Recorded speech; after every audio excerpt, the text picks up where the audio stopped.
کھولے نایاب قسط نمبر 6 قلم از فردوس نثار۔ خوبصورت عروسی جوڑے میں وہ بہت حسین لگ رہی تھی۔ اس کے آنسو سمندر کے جھرنے کی طرح بہہ رہے تھے۔ وہ مسلسل رو رہی تھی۔ رونے کی وجہ سے اس کا ناک، اس کا گال سرخ ہو چکا تھا۔ اس کی آنکھوں میں غصے کی رمق تھی اور بے بسی کی انتہا۔ وہ رونے کا شغل فرما رہی تھی جب دروازے کے نوک پر ایک بھاری ہاتھ گھوما اور دروازہ کھلتا چلا گیا۔ سفید رنگ کے شلوار قمیض میں ملبوس وہ بہت دلکش لگ رہا تھا۔ وہ ایک وجیہہ مرد تھا، اس بات میں کوئی شک نہیں۔ اس کے چہرے کا سرد پن آنے والے طوفان کا پتہ دے رہا تھا۔ وہ ہر حد پار کرنے کو تیار کھڑا تھا۔ اس کی آنکھوں میں ہر چیز کو مٹا دینے کا جنون تھا۔ اپنے جنون اور انا کی ضد میں وہ بالکل پاگل ہو چکا تھا۔ مجھے ہر حال میں دانیال کا پتہ چاہیے۔ وہ اس وقت کہاں ہے؟ زمین کھودو یا آسمان، مجھے اس سے فرق نہیں پڑتا۔ مجھے بس یہ جاننا ہے کہ دانیال اس وقت کہاں ہے۔ رفعت بیگم نے غصے سے فون پر کہا۔ وہ دانیال کو ڈھونڈ رہی تھی۔ وہ جانتی تھی کہ گل اس وقت دانیال کی قید میں ہے اور دانیال جو کرنا چاہتا ہے وہ کر کے رہے گا، لیکن وہ اسے روکنا چاہتی تھی۔ وہ کسی معصوم کی زندگی یوں تباہ نہیں ہونے دینا چاہتی تھی۔ انہوں نے فون رکھتے فوراً اشفاق صاحب کو فون ملایا، جو دوسری ہی بیل پر اٹھا لیا گیا۔ ارے واہ، آج تو میری بیگم نے مجھے خود فون کیا ہے، اشفاق صاحب نے شوخ لہجے میں فون اٹھاتے ہوئے کہا۔ میں بہت پریشان ہوں اشفاق صاحب، آپ جانتے ہیں دانیال نے کیا کیا؟ رفعت بیگم نے کہا، جبکہ ان کی پریشانی بھری آواز سن کر اشفاق صاحب سنجیدہ ہوئے۔ کیا کیا ہے دانیال نے؟ دانیال نے گل کو اغوا کر لیا۔ وہ اس سے نکاح کرنے پر باضد ہے۔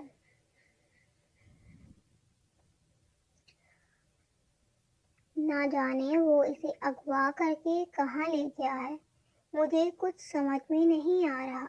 وہ اس معصوم کی زندگی تباہ کر دے گا، رفعت بیگم نے پریشانی سے کہا۔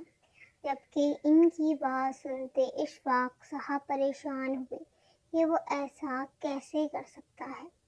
ہم نے اس کی تربیت ایسی تو نہیں کی کہ وہ کسی لڑکی کو اس طرح ذلیل و رسوا کرے۔ وہ جانتا ہے نا کہ اس کے اس عمل سے کیا ہوگا، اس کی زندگی میں کون سے اثرات پڑ سکتے ہیں۔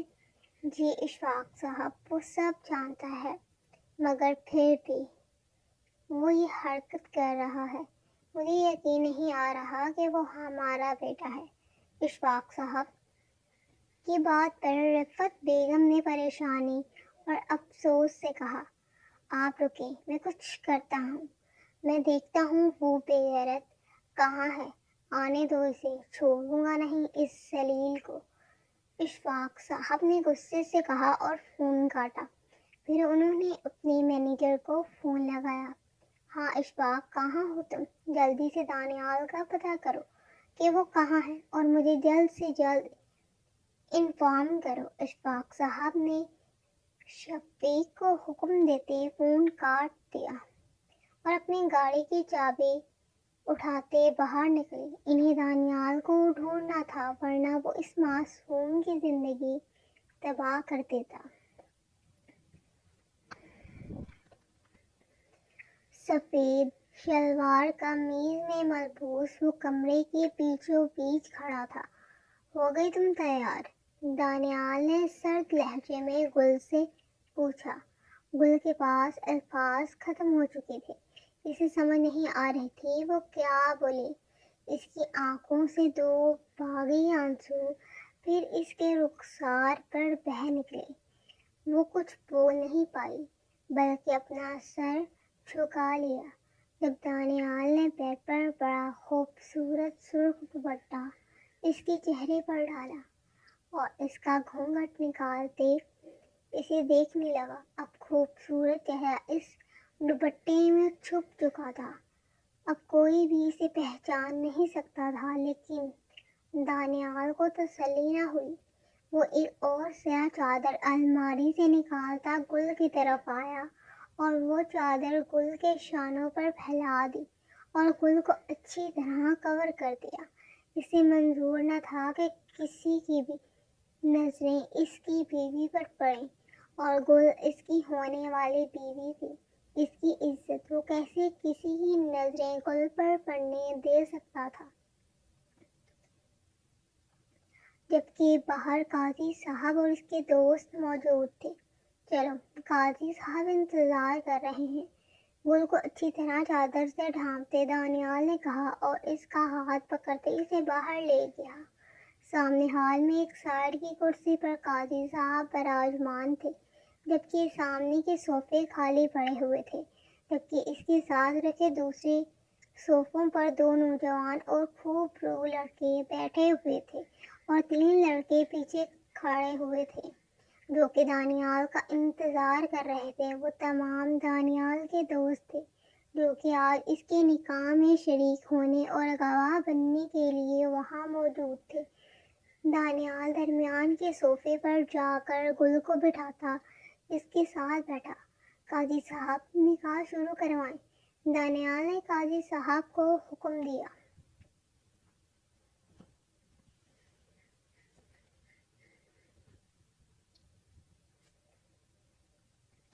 جی بہتر، قاضی صاحب بس اتنا ہی بولے اور نکاح کے پیپرز نکالنے لگے۔ حق مہر کتنا لکھنا ہے؟ قاضی صاحب نے سوال کیا، کیونکہ اب تک حق مہر کی کالم میں کوئی بھی رقم درج نہیں کی گئی تھی۔ اتنا ہے جتنا شرعی ہوتا ہے، دانیال کے ایک دوست نے جواب دیا، جبکہ دانیال نے اس کی طرف دیکھتے ہوئے گردن نہ ہلائی۔ قاضی صاحب، حق مہر لڑکی کا حق ہوتا ہے۔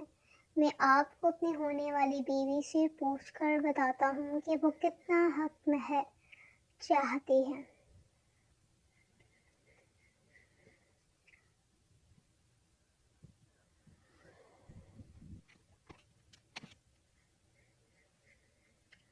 دانیال قاضی صاحب کی طرف دیکھتے سنجیدہ لہجے میں جواب دیا اور پھر گل کے قریب جھکا۔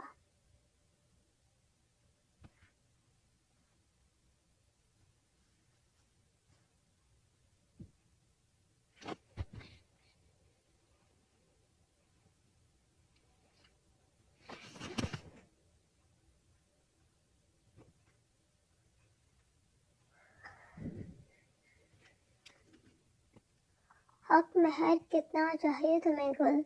دانیال نے آہستہ آواز میں کہا۔ اس کی آواز اتنی آہستہ تھی کہ صرف گل ہی بمشکل سن پائی تھی۔ گل کو سمجھ نہیں آ رہی تھی کہ وہ کیا بولے۔ اس نے کبھی اس بارے میں سوچا ہی نہیں تھا، اور اس موقع پر اس سے یہ سوال کیا جائے گا، اسے بالکل بھی اندازہ نہیں تھا، بلکہ نکاح کے لیے اس کی رضامندی تک نہیں پوچھی گئی تھی۔ نکاح زور زبردستی سے ہو رہا تھا، مگر پھر بھی وہ زبردستی کے اس نکاح میں اس سے حق مہر کی رقم پوچھ رہا تھا۔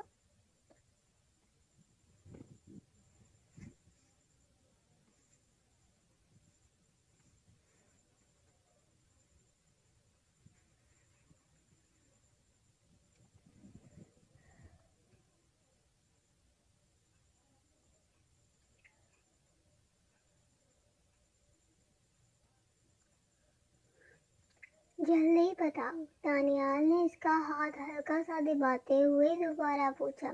2 کروڑ، گل نے اونچی آواز میں کہا، جبکہ اس چھوٹے سے لڑکے کے منہ سے 2 کروڑ سن کر دانیال سمیت تمام نفوس حیران ہوئے تھے۔ گل کو بھی اپنی بات کا اندازہ نہیں تھا، لیکن اکثر وہ ڈرامہ میں دیکھا کرتی تھی کہ لڑکیوں کے نکاح کے وقت ان کے حق مہر کچھ اسی قیمت کے آس پاس ہوتے ہیں۔ اسے بالکل بھی اندازہ نہیں تھا کہ اسے یہ بولنا چاہیے بھی تھا کہ نہیں، مگر اس کے منہ میں اس وقت جو آیا اس نے بول دیا۔ جبکہ دانیال ہاں میں سر ہلاتا قاضی صاحب کو حکم دیتا۔ قاضی صاحب کی طرف دیکھنے لگا۔ قاضی صاحب 2 کروڑ حق مہر لکھ دیجیے گا۔ دانیال نے قاضی صاحب کو حکم دیا اور نکاح شروع کرنے کو کہا، جبکہ دروازے پر کوئی آیا تھا جو اس نکاح کو روکنے کی طاقت رکھتا تھا، لیکن دانیال مضبوط ارادوں کے ساتھ وہاں بیٹھا ہوا تھا، لیکن اس آنے والی ہستی کی وجہ سے یہ نکاح شروع نہ ہو سکا تھا۔ So guys, do like, share and comment and must subscribe my channel for next part and comment section میں ضرور بتائیں کہ آپ کو کیا لگتا ہے یہ نکاح ہوگا کہ نہیں۔ اگر آپ لوگوں کو لگتا ہے کہ یہ نکاح ہوگا تو کمنٹ سیکشن میں ریڈ ہارٹ بھیجیے، اگر آپ لوگوں کو لگتا ہے نکاح نہیں ہوگا تو بلیک ہارٹ بھیجیے۔ آپ لوگوں کو ناول کیسا لگ رہا ہے یہ بات بھی کمنٹ سیکشن میں ضرور بتائیں۔ ملتے ہیں نیکسٹ ویڈیو میں، تب تک آپ لوگ 100 لائکس کمپلیٹ کریں اس ویڈیو پہ۔ اگر آپ لوگ اس پہ کامنٹ بھی کرتے ہیں تو ویل اینڈ گڈ، اپنے دوستوں کے ساتھ شیئر کریں، چینل کو سبسکرائب کریں، and also thanks for watching my video. Best of luck and Allah حافظ۔